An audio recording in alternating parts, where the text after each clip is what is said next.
তো QR code scan করে যখন এই ক্লাসটিতে চলে এসছো, আশা করছি দারুণ কিছু শিখতে পারবে এই ক্লাস থেকে।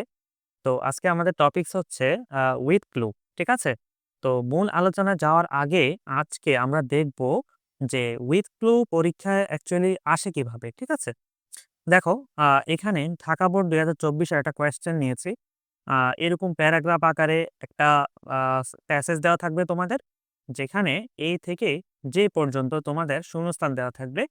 এই গ্যাপগুলার মধ্যে এখানে যে ওয়ার্ডগুলো আছে না? এই যে অনেকটা রাইট ফ্রম ভার্বস এর মতো। এখানে যে ওয়ার্ডগুলো আছে এই ওয়ার্ডগুলা কোনটা কোন জায়গায় কোন গ্রামার ইউজ করে বসবে এটা কিন্তু আমাদের চিন্তা করে এখানে বসাতে হবে। ঠিক আছে? এটা মনে করলে কখনোই হবে না। এখানে এই ওয়ার্ডটা এই জায়গায় মিলে তাহলে এই ওয়ার্ডটা যদি সরাসরি এখানে বসিয়ে দিই তাহলে তো আমার অ্যান্সারটা হয়ে যাবে। না। এখানে এই ওয়ার্ডটা এখানে গ্রামার মেইনটেইন করে বসবে। ঠিক আছে? তো আশা করছি এটা বুঝতে পেরেছো যে এই টপিকসটা কিভাবে পরীক্ষায় এসে থাকে। এবার দেখো এই বইতে কিভাবে দেওয়া আছে, এটা তো দেওয়া থাকবেই, বাংলা অর্থতন্ত্র দেওয়া থাকবে। প্রতিটা আনসার কেন হলো এটার কারণটা কিন্তু আমরা এখানে ব্যাখ্যা করে দিয়েছি। যেভাবে যদি তোমরা ১০টা ২০টা বোর্ড কোয়েশ্চেন প্র্যাকটিস করতে পারো, দেখবা এই টপিকস তোমার জীবনে কতটা পানির মতো হয়ে ধরা দেয় ইনশাআল্লাহ। তো চলো আমরা মূল আলোচনায় চলে যাই। দেখো, এই টপিকটি পরীক্ষায় আসবে কোয়েশ্চেন নাম্বার 1 এ। ঠিক আছে? মার্কস থাকবে 5। এতে 5 আউট অফ 5 পাওয়ার জন্য তোমাকে নিম্নোক্ত রুলস গুলো অবশ্যই ফলো করতে হবে। ঠিক আছে? আর অবশ্যই তোমার প্রতিটা লাইনের অর্থ বুঝে উত্তর করার চেষ্টা করতে হবে। বিগত বছরের বোর্ড কোয়েশ্চেন প্র্যাকটিসের কোনো বিকল্প নেই। এখানে আমি তোমাদেরকে কিছু অ্যাডভাইস দিয়েছি। যেটা পড়লে তোমরা বুঝতে পারবে যে এই টপিকস আসলে অ্যাকচুয়ালি কোন জায়গা থেকে আসলে এসে থাকে। দেখো, গ্রামার একটা মানে একটা বড় একটা দুনিয়ার মতো। ঠিক আছে? যেখানে একটা টপিকস কমপ্লিট করতে হলে তোমার ওই দুনিয়ার পুরো সবকিছু জানার কোনো প্রয়োজন নেই। দেখো, ওই জায়গা থেকে আমরা শুধুমাত্র noun, verb, adjective, adverb, preposition, ঠিক আছে? এই কয়টা জানলেই আমরা কিন্তু ভালো অ্যান্সার করতে পারবো এই টপিকসে। ঠিক আছে?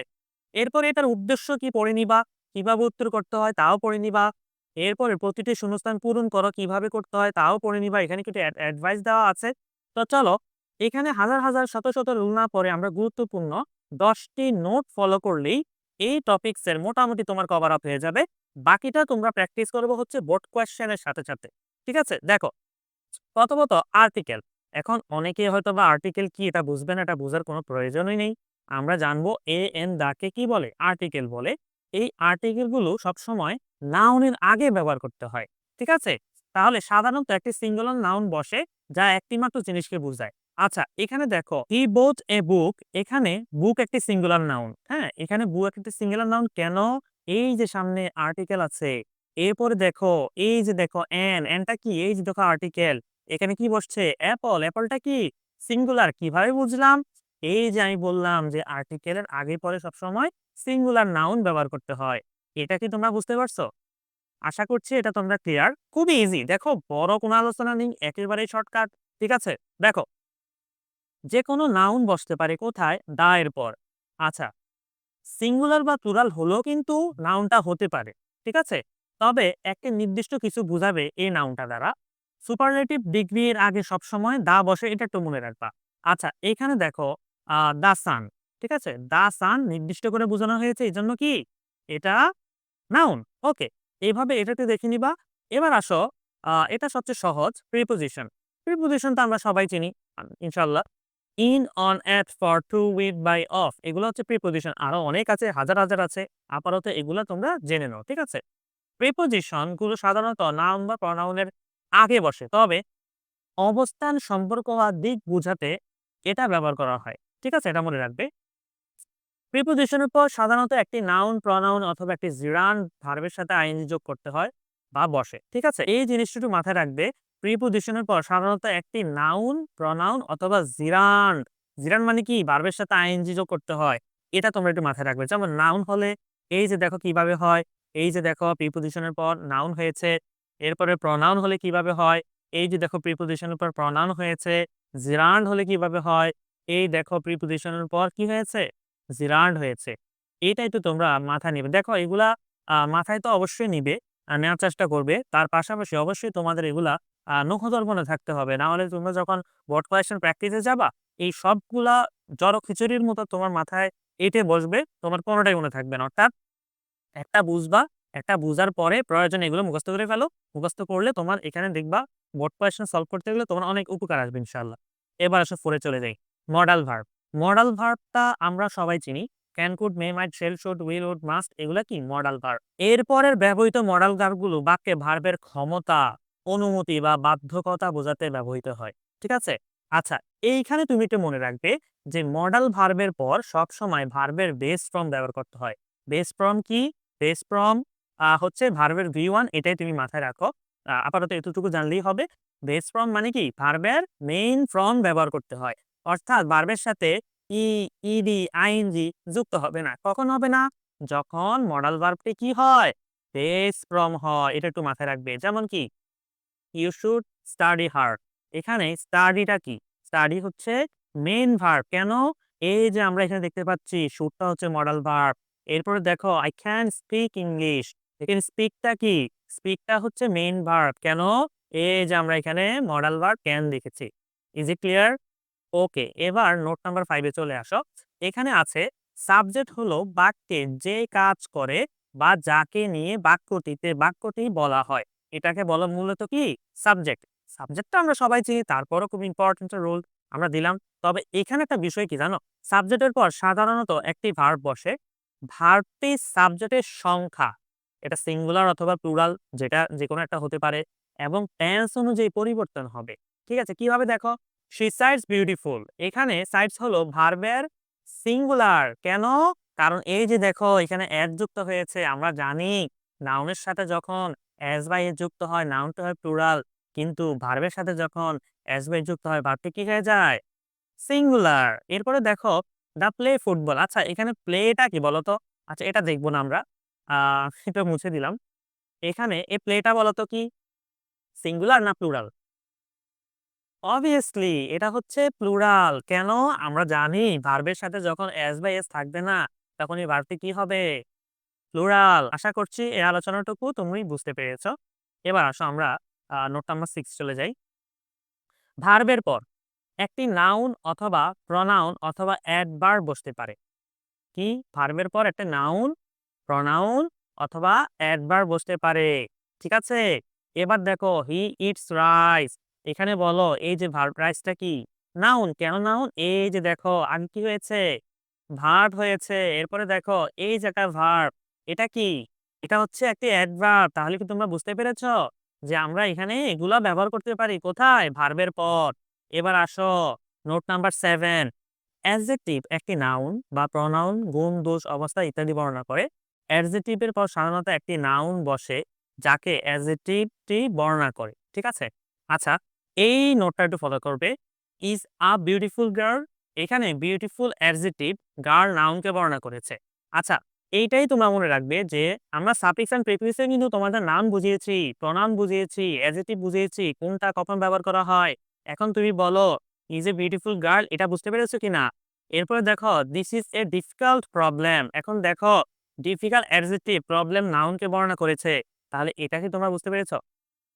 এটা তো খুব সহজ। এখন দেখো নোট নাম্বার 8। এখানে বলা আছে অ্যাডভার্ব সাধারণত ভার্ব, নাউন বা অন্য একটি অ্যাডভার্বকে বর্ণনা করে। এটি সাধারণত এলওয়াই দিয়ে যুক্ত থাকে, সব সময় নয়। আচ্ছা, অ্যাডভার্বের স্থান কেমন হয়? অ্যাডভার্ব বাক্যের বিভিন্ন জায়গায় বসতে পারে। এটি ভার্বের আগে বা পরে অথবা একটি অ্যাডজেক্টিভের আগে বসতে পারে। এটাই মূলত অ্যাডভার্ব। ঠিক আছে? অ্যাডভার্ব কাকে মডিফাই করে? অ্যাডভার্ব সবসময় বেশিরভাগ সময় ভার্বকে মডিফাই করে। এই দেখো আমি সুন্দরভাবে এক্সাম্পল গুলো দিয়ে দিয়েছি। আমি একটু টেনে যাব, ঠিক আছে? যাতে ভিডিওটা লম্বা না হয়ে যায়। এরপরে দেখো নোট 9 কনজাংশন। এখন দেখো কনজাংশন কি? এটা আসলে তোমরা এসএসসি শিক্ষার্থী, এটা আসলে বলার কিছুই নেই, তারপরেও বলছি। এইগুলো হচ্ছে কনজাংশন। এর পরের ব্যবহারগুলো কিভাবে হয়? কনজাংশন দুটি শব্দ বা শব্দগুচ্ছ অথবা বাক্যকে যুক্ত করে। এটা সবসময় মাথায় রাখবে। এটা খুবই ইম্পর্টেন্ট একটা রুল। ঠিক আছে? কনজাংশনের পর একটি বাক্য বা ক্লজ অথবা শব্দ যা অন্য কোনো বাক্য বা শব্দের সাথে যুক্ত থাকে, অর্থাৎ দুইটি জায়গা বা দুইটি বাক্যকে একটা কনজাংশন কি করতে পারে? যুক্ত করতে পারে। এটা কিন্তু বুঝতে পারছো? এই যে দেখো এক্সাম্পল গুলো সুন্দরভাবে দেওয়া আছে। এরপর দেখো নোট 10 এই যে অ্যাডজেক্টিভটা, হ্যাঁ? অ্যাডজেক্টিভ এবং অ্যাডভার্বের একটা তুলনা, এটা আমরা এখন শিখব। এখানে পজিটিভ ডিগ্রি অ্যাজ বা অ্যাস কোনো তুলনা না বুঝে শুধু গুণ বা অবস্থান বোঝাতে এগুলো ব্যবহার করতে হয়। যেমন কি? যেমন দেখো she is more intelligent than হিম। ঠিক আছে? এখানে দেখো আমি সুন্দরভাবে এই জিনিসটা তোমাদের তুলে দিয়েছি। Then he is the most talented student in the class. তাহলে এখানেও কি খুব গুরুত্ব, তুলনা বোঝাতে কি হয়েছে? এটা ব্যবহার করা হয়েছে। এখন তোমার করণীয় কি? তোমার করণীয় হচ্ছে দেখো এখানে তুমি শত, শত রুলসও পড়তে পারবা। সব রুল পড়ে আসলে কিছুই হয় না। ঠিক আছে? রুলস পড়ে দিন শেষে পরীক্ষায় পাবা আন্ডা। ওইটা তোমাদের কোনো প্রয়োজন নেই। স্মার্ট হও, স্মার্ট ভাবে পড়াশোনা করো। এখানে ১০ টা রুল জাস্ট মুখস্থ করো। কিভাবে হবে, কিভাবে আমি বোর্ড কোয়েশ্চেন সলভ করব, এগুলা বুঝার তোমার কিছু নাই। জাস্ট ভাইয়া বলছি দেখে এটা জাস্ট পড়ে নাও। পড়ার পরে তুমি চলে যাবা ডাইরেক্ট সোজা কোথায়? আমার বইয়েতে। এখানে তোমরা এক করে বোর্ড কোয়েশ্চেন গুলা সলভ করবে। একটা পরামর্শ তোমাদের আমি দেই। সেটা হচ্ছে কি জানো? এই প্যাসেজটা পড়ার আগে তোমরা বাংলা অর্থটা ২-৩ বার পড়ে নিবে। যতক্ষণ পর্যন্ত এই প্যাসেজটার মধ্যে কি বলা হয়েছে সেটা তোমার মাথায় না চলে আসে। এরপর তুমি একটা করে সলভ করবা আর জানার চেষ্টা করবা কেন হয়েছে? এই যে কেনটা সুন্দরভাবে এখানে দেওয়া হয়েছে। আর অবশ্যই একটা জিনিস মাথায় রাখবা, যখন এইভাবে বোর্ড কোয়েশ্চেন সলভ করবা না, এখানে নতুন, নতুন যে ইনফরমেশন গুলা যেগুলা তুমি জানো না, এগুলো কিন্তু খাতায় নোট করতে হবে। ঠিক আছে? আর এই নিয়োগগুলো অবশ্যই আমাদের পেজে আ গিয়ে তুমি রিভিউ দিতে পারো। আমরা এটা আমাদের পেজে আপ করে দিব। ঠিক আছে? দেখো নোট করে পড়লে সুবিধাটা কি? নোট করে পড়লে তোমার এই পড়াটা এই যে একবার রিভাইজ দিচ্ছ না, এটার সাথে সাথেই মুখস্থ হয়ে যাবে ইনশাআল্লাহ। ঠিক আছে? এবং এটা দীর্ঘদিন তোমার মনে থাকবে। আবার যখন পুনরায় তোমাদের এক্সামের আগে এই উইথ ক্লুটা তুমি প্র্যাকটিস করতে যাবা, এই নোটগুলা যখন তুমি একটু ফলো করবা, দেখবা এগুলো তোমার মাথায় অটোমেটিক্যালি চলে আসছে ইনশাআল্লাহ। তাহলে এই উইথ ক্লু কমপ্লিট করার সবচাইতে ইজি সলিউশন হচ্ছে তুমি উপরের ১০ টা নোট একটু দেখে নাও, দেন এগুলা ভালোভাবে প্র্যাকটিস করো। দেখবা এই উইথ ক্লুতে তুমি অন্যদের থেকে একটু হলেও এগিয়ে থাকবে। তো আজকের ক্লাসটি শেষ করার আগে বলব এই বইটি। এই বইটি সম্পর্কে আ তোমরা অলরেডি জানো। এই বইটি সম্পর্কে তোমরা তোমাদের সহপাঠীদেরকেও জানাবা, এটা আমার রিকোয়েস্ট। কারণ তোমরা না জানালে আমরা সবার কাছে পৌঁছাতে পারব না হয়তো। ঠিক আছে? তাই তোমাদের কাছে রিকোয়েস্ট থাকবে, তুমি যে যেমন এই বইটি সম্পর্কে জেনেছ, তুমিও আরেকজনকে এই বইটি সম্পর্কে জানাও। এইভাবে আমরা পুরো বাংলাদেশের স্টুডেন্টদেরকে নিয়ে গ্রামার একসাথে শিখব এই বইটির সাথে নিয়ে। ঠিক আছে? তো আশা করছি আজকের ক্লাসটি তোমরা সবাই বুঝতে পেরেছ। তো আমার জন্য সবাই দোয়া করবে। আসসালামু আলাইকুম।